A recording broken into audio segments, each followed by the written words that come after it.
விவசாய பயிர்கள் பேர்ல சொல்றீங்களா? எழுதிக்கோ. நெல், கரும்பு, வாழை, அவகோடா, மிளகு, ஜாதிக்காய். தாத்தா நிறுத்துங்க. நீங்க சொன்ன நெல்லு கரும்பு ஓகே, ஆனா அவகோடா, மிளகு, ஜாதிக்காய் இதெல்லாம் புதுசா இருக்கே. பாப்பா, காலங்காலமா வானம் பார்த்து விவசாயம் செஞ்சு ஊருக்கே சோறு போட்டவங்க நாம. ஆனா நம்ம வாழ்க்கை மட்டும் உயரவே இல்லை. பருவமழை மாற்றம், பாசன வசதி இல்லாம போறது, வியாபாரிங்க கிட்ட போதுமான கொள்முதல் விலை இல்லாம போறது, இதனால நமக்கு மிஞ்சினது வெறும் ஏமாற்றம் தான்.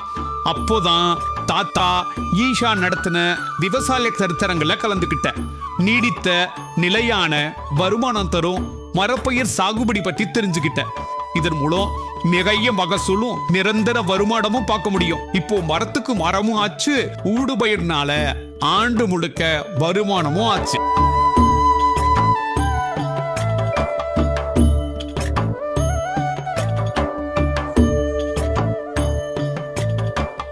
இப்ப நாங்களும் ஒரு தன்னம்பிக்கை விவசாயி.